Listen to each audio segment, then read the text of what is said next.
Mike, I know you've got to run, but I do have one more question. Heard you speak a little bit ago about the 10th Amendment. With the Tennessee Firearms Freedom Act that was passed and signed in the state of Tennessee a couple of years ago, what is your stance on the law that created and the rights that it gave Tennesseans? Richard, when I came and spoke to your group in Jackson a year ago, you asked me that exact same question. And We weren't there. I know, no, it's fine. And I had to ask you then, what is that law? Because I forgot.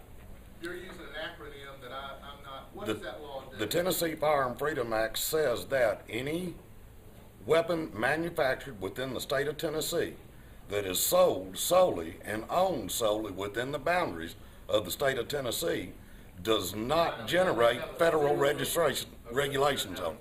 I believe I told you that night, and I always try to be consistent, that I have real reservations about that act. I really do think that we ought to have some kind of accountability on every firearm that is in our state with some kind of serial number. So what do you think the Second Amendment really means? You say you're in support of it. What do you, tell me in your words, what you think it actually means? I think people should have the right to bear arms. It says keep and bear arms. Right. There's a difference between just bearing arms and keeping them. What is it really, what about the first part of the amendment?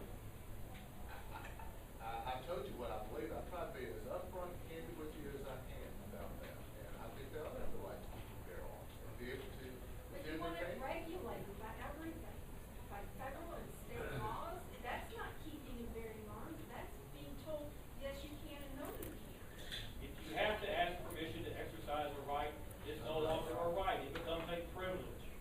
Keeping and bearing arms is the first part. I think what they're asking about is the shall not be infringed part, which is the second part that we want to talk about. A well-regulated militia being necessary in security. I assume is what he's getting at. I believe in the Second Amendment. So what does the Second Amendment mean to you truly? I mean, what is it? Just the right to have a gun for self-protection, for hunting, subject to police power? I mean, is it a right or is it a privilege? I think it's a right. I think it's Then if it's a right, how can you regulate it so strictly?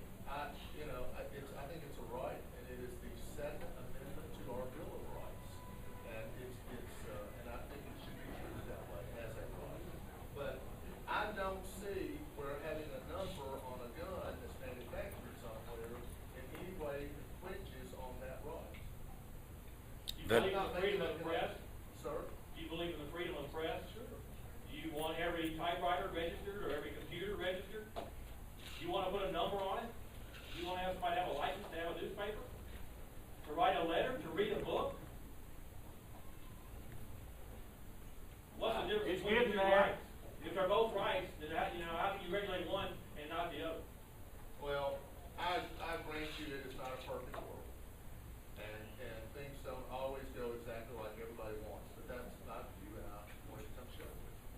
And if you want to look at where I am and where my opponent is, I think there's a very, very stark contrast in what our rules say. I'm not too crazy about your opponent either.